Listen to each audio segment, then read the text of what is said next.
Dr. Elena Voss, a German botanist, stands resolute on the muddy riverbank, shielding her eyes from the sun. João, her guide, prepares for the journey, adjusting the heavy straps of his pack. Maria balances a basket of supplies on her head. Heinrich squints through his surveying equipment. The Amazon stretches before them, a green wall of mystery, bathed in the gentle light of a kerosene lamp. Elena meticulously organizes her supplies on the small desk. Her brow furrows as she reviews notes on the Erythroxylum amazonicum, her determination etched into her expression. The rhythmic chugging of the steamship engine provides a steady, comforting backdrop to her preparations. A flashback begins. The Manaus marketplace bursts with life, a vibrant hub where the city's wealth clashes starkly with the jungle's silent poverty. The air hangs heavy with the scent of latex, a constant reminder of the rubber trade's bitter exploitation. A dugout canoe glides across the Rio Negro, a scene of focused exploration unfolding under the vast sky. Elena, perched on the edge, meticulously gathers plant specimens, her brow furrowed in concentration. Her brow furrowed.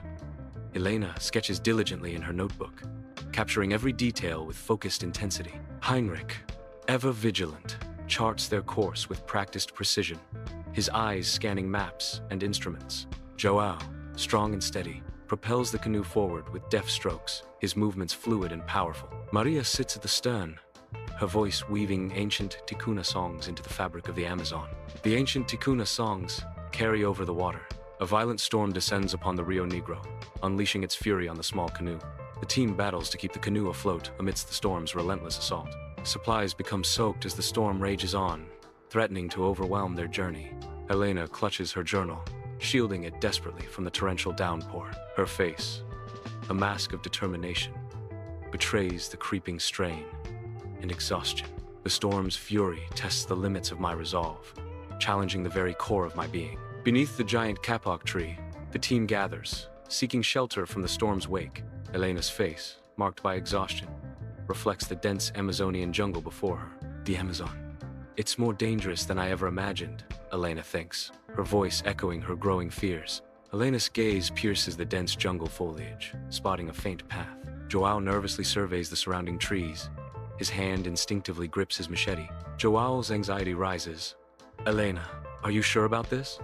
This is jaguar country, and the rubber tappers. They don't take kindly to strangers. Elena's resolve hardens. It's our best lead, João. We've come too far to turn back now. We stick together, we'll be fine. Elena's determination is infectious. The team, though apprehensive, follows her onto the faint path. The team arrives at an abandoned rubber camp, where the ghosts of the past linger heavily. João's voice echoes with sorrow. This place, it's a testament to the brutal exploitation of the indigenous people by the Seringueiros. Maria's eyes reflect generations of pain. My family, they suffered greatly under their rule. The camp whispers tales of suffering and exploitation, its silence more profound than any scream. The jungle night pulses with unseen life as Maria sits by the fire, a lone figure against the darkness. She begins to speak, her words weaving a tale of ancient lore. There is a Ticuna legend about a sacred plant. Her voice drops, the revelation hanging in the air.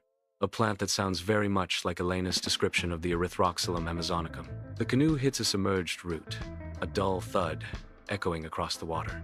Water seeps in through a newly formed crack, a silent threat in the vast wilderness. Team members work frantically, a blur of hurried efficiency against the encroaching water.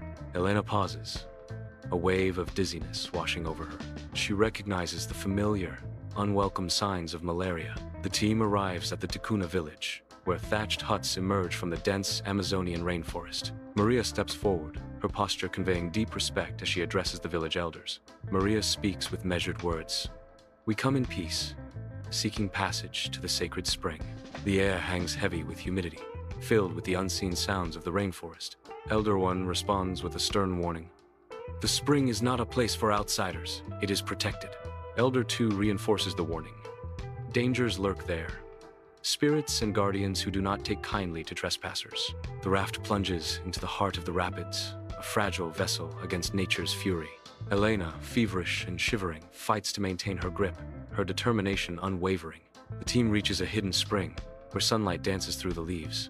Elena's breath hitches as her eyes fix on something in the distance.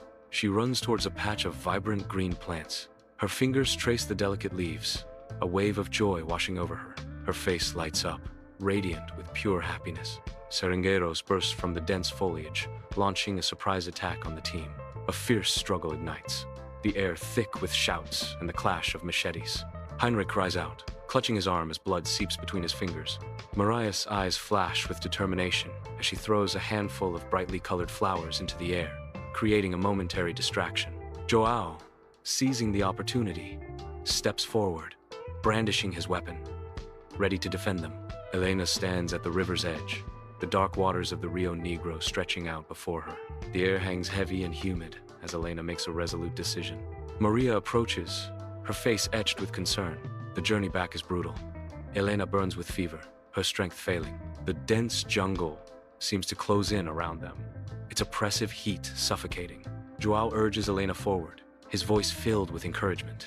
Maria offers Elena water, her touch gentle and reassuring. Heinrich points towards a distant landmark, his eyes filled with hope. Elena manages a weak smile, her spirit unbroken despite her failing body.